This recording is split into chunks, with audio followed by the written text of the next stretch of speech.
Je suis présentement avec une auteure d'ici, une auteure qui va lancer un livre très bientôt, qui est le tome 2 d'une série qui s'intitule Le secret du livre enchanté.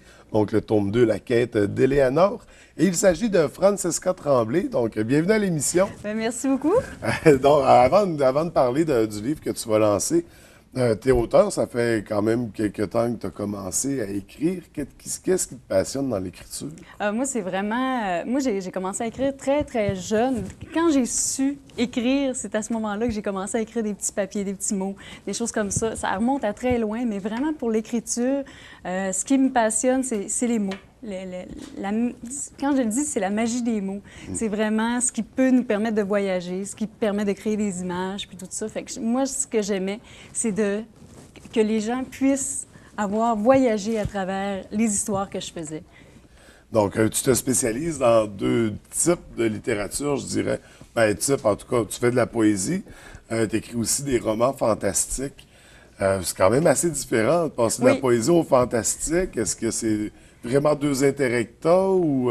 Ah, moi, j'ai toujours la poésie, le son, la musique, la musicalité des mots. Ça m'a toujours intéressée parce que moi, les poèmes que je fais surtout sont en rime, un peu classiques. Mais ce que j'aime aussi dans le fantastique, c'est que moi, j'ai voulu amener le jeune lecteur à lire de la poésie. Donc, dans mon roman jeunesse, le tome 1 et le tome 2, il y a des moments où, bon, on parle, il y a des passages de l'histoire où il y a de la poésie. OK. En même temps, comme des comptines quand on était jeune. On retient plus, je crois, comme dans une chanson, quand les mots sont placés d'une façon à ce qu'on puisse les retenir. Ben, puis quand il y a une musique au c'est travers, ça. ouais. Donc, j'ai voulu amener le jeune lecteur à l'initier un peu à la poésie tranquillement.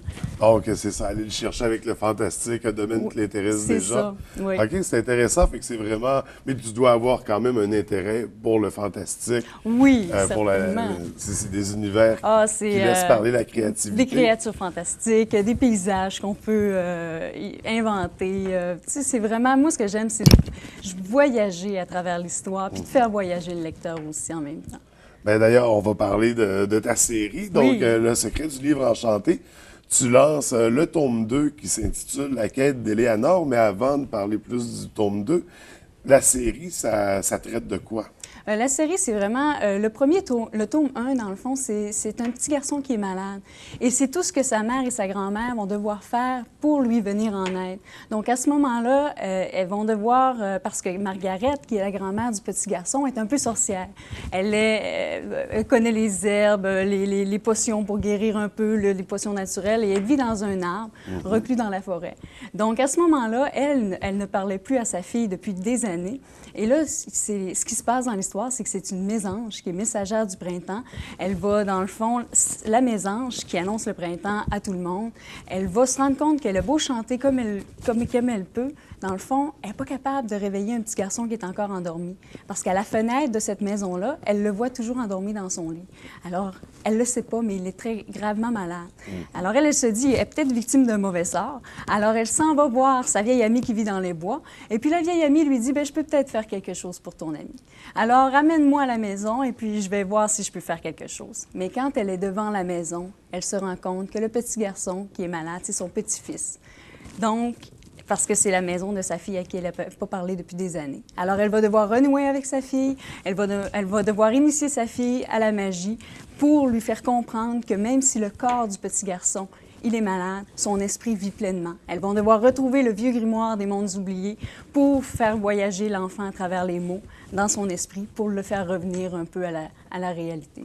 Fait que c'est dans un univers de sorcellerie. Oui, il y a des fées, il y a des gnomes, il y a des petits lutins farfelus qui vont venir les aider parce qu'on n'arrive jamais à quelque chose seul. C'est vraiment quand on est entouré. Alors, il y a toujours un ami qui va pouvoir dire, bon, ben moi, je peux faire ça. Ma partie, c'est à moi, c'est celle-là. Donc, vraiment, ça amène en même temps la personne et l'adulte aussi à croire encore que, ben, dans le fond, c'est un message d'espoir. C'est que rien n'est perdu tant que tu continues d'essayer. Puis là, tu nous as amené une maquette en studio Oui. qu'on va présenter à l'écran. Donc, c'est une maquette, c'est un lieu C'est une maison qu'il y a dans l'histoire? C'est en plein ça, parce que les personnages dans le tome 2 vont devoir retourner dans le passé, au temps de Louis XIV, parce que Éléonore va devoir, Éléonore qui est la mère du petit garçon, et là, on parle beaucoup plus d'elle dans le tome 2, elle va devoir retourner dans le passé pour essayer de connaître qui elle est, puis à ce moment-là, connaître ses origines. Alors, elle va rencontrer une vieille sorcière qui est une de ses ancêtres, et la maquette qui est là, c'est la chaumière de la vieille sorcière. C'est dans les années 1700. Alors, comme on peut la voir peut-être en train de concocter des sortilèges, mais c'est une bonne sorcière. C'est vraiment là, c'est pas des mauvaises intentions non plus, c'est juste pour aider, venir une aide bienveillante, dans le fond. De toute façon, je pense qu'à la base, la sorcellerie, c'est ni mauvais ni bon. Non, ça dépend des intentions. C'est ça, ça dépend de la personne qui l'utilise. Oui. C'est une maquette qui est très précise, il y a plein de petits détails, c'est du travail minutieux. Oui, c'est ça, j'allais dire, ça a été fait avec minutie par France Dufour, qui est une grande artiste, qui est ma tante aussi. Okay. Puis c'est vraiment, ça a été un travail de longue haleine, et je l'ai vu bâtir les murs, j'ai vu de A à Z, puis c'est vraiment, c'est ça, ça se passe en France aussi. Okay. Donc, la chaumière, le toit de chaume, tous les petits détails y étaient. Puis là, je disais, moi, j'avais fait de la recherche pour le livre, je lui disais, bon, ben, il y a les plafonds ont de la suie pour dire, bon, parce que l'aération, il n'y en avait pas beaucoup non plus. Les fenêtres n'avaient pas de vitres non plus. Fait que, tu sais, c'était vraiment... On a fait un beau travail, là, pour aller chercher dans le détail, là, justement, la magie, parce que c'est dans les détails que ça se retrouve, tout ça. Ça, c'est... Là, les gens ont la chance de le voir à l'écran. Je ne sais pas s'ils peuvent voir tous les petits détails. Est-ce qu'ils vont avoir l'occasion de la voir en vrai, peut-être pour le lancement du livre? Oui, c'est en vrai. Bien, le lancement se fait à l'église Saint-Dominique. Puis, ça, cette partie-là de décor, elle va être dans le jubé, en haut, dans l'église. Alors, un petit coin tranquille, intime. En même temps, ils vont pouvoir regarder, prendre le temps de voir à l'intérieur tous les détails. Et puis, justement, au lancement, il va y avoir...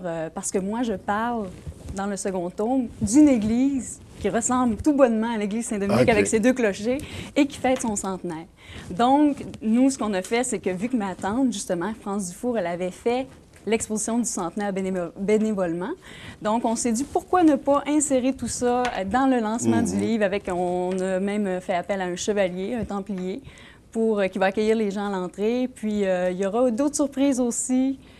Pour le lancement. Donc, on s'est dit, on va faire ça en grand, puis c'est vraiment thématique. Oui, ça va être une belle célébration du livre. C'est ça une ambiance pour mettre en place, pour se mettre dans le bain du livre, finalement. Oui, puis on va même avoir de la musique du temps de Louis XIV, avec une violoncelliste, Mme Isabelle Harvey, qui va être là, qui est ma professeure de violoncelle. Donc, on s'est dit, ça va être vraiment une belle aventure, tous ensemble, qu'on va vivre. Là, il y a un aspect important du livre qu'il faut absolument parler. Le livre, tu l'as écrit. Oui. Tu as fait des illustrations. Oui, aussi. Et tu l'as auto-publié. Oui. C'est ton projet. On peut pas dire, on peut pas le dire autrement. Ça t'appartient. Oui, c'est en plein ça. Les démarches pour faire tout ça, en venir à avoir un produit final, ça doit être quand même assez complexe. C'est beaucoup de travail. Surtout au niveau de l'autopublication. Je voulais savoir comment tu t'y prends. Bien, parce que quand on écrit une histoire, déjà, l'auteur en tant que tel, je suis bien, j'écris mon histoire, je suis dans ma bulle. Déjà, l'écrivain a fait un grand travail. Et là vient le temps de le publier. Mais il y a une manière de fonctionner avec les maisons d'édition et il y a une autre manière de fonctionner avec l'autopublication. Moi, je voulais vraiment un produit. J'ai rien contre les maisons d'édition, au contraire. Mais moi, je voulais vraiment un produit où je choisis ma page couverture, où je peux insérer mes dessins, où cette phrase que je voulais dans le livre, elle va rester là. Alors moi, je me disais, je ne veux pas faire de compromis et c'est une aventure dans laquelle j'embarque. Alors quand j'ai essayé ça au départ avec Pierre Giroir de la Reliure du Saguenay, Pierre me disait... Oh, j'aimerais ça essayer un peu de me lancer un peu dans l'édition, mais l'autopublication. Bon, mais j'ai été l'un de ses premiers livres à être autopublié. Alors là, ça a été tout un travail de longue haleine de dire, pour la correction, faire affaire avec des correcteurs. Puis là, je me disais, c'est pas tout à fait encore ce que je veux. Puis il y avait toutes sortes de choses qui ont fait que je me suis dit, l'auteur, s'il n'est pas bien entouré comme moi j'étais, comment fait l'auteur pour s'auto-publier? Alors là, je me suis dit, il faudrait démarrer quelque chose pour aider l'auteur dans ses démarches d'autopublication. Alors, avec Pierre Giroir, on s'est assis ensemble, puis on s'est dit, comment qu'on ferait pour créer ça? Alors, moi, dans le fond, j'ai créé le service d'aide à l'autopublication, qui se nomme Publication Saguenay, pour aider les écrivains vraiment dans la démarche d'autopublication. C'est-à-dire, moi, je fais le pont entre le relieur, l'imprimerie, entre les correcteurs. Alors, la personne fait affaire avec moi, mais moi, je la redirige. Comme ça, elle a pas... C'est ça, pas à titre d'éditrice. Non, pas du tout. Elle garde entièrement ses droits d'auteur, puis c'est, comme tu dis, encadré dans la démarche d'autopublication. C'est vraiment intéressant. Ce sera la nature d'une prochaine entrevue. Oui. Parce que là, on va se concentrer sur le livre. On va revenir. Donc, le lancement va avoir lieu dans l'église Saint-Dominique, c'est ça? À Jonquière, c'est ça. OK. C'est à quel moment, quelle journée? C'est le 3 novembre, ça tombe un samedi, puis c'est à 13 h. Donc, de 13 à 15 h, 15 h 30, le lancement va avoir lieu. Puis, c'est ouvert à tous, c'est au public. On s'est dit bienvenue à tout le monde parce qu'on en profite pour faire une belle fête du livre, comme je le disais tantôt. Fait que pour ceux qui n'ont pas encore découvert le tome 1, c'est le temps. Ils ont le temps avant le lancement. Oui, c'est ça. Puis aller te rencontrer par la suite à l'église. Tome 2, est-ce qu'il y a bientôt un tome 3 qui s'en vient? Il y a un tome 3, effectivement, qui s'en vient. Je le mentionne dans l'avant-propos. Okay. Donc, c'est pour clore vraiment la série, la trilogie. C'est une trilogie. Oui, moi, j'ai décidé d'arrêter ça à 3, j'ai dit. Mais en même temps, comme je disais, c'est quelque chose qui va être aussi emballant pour le tome 3. Il y a plein d'affaires, plein d'événements qui s'en viennent dans l'histoire. Donc, pour moi, c'est une belle aventure. Puis quand ça a parti, ce livre-là, c'était pour ma tante qui, moi, j'avais un beau lien avec ma tante, une belle relation. C'est celle qui a fait la maquette? C'est celle qui a fait la maquette. Et puis, je me disais, sa petite fille n'a pas la chance de la connaître comme moi, je l'ai connue.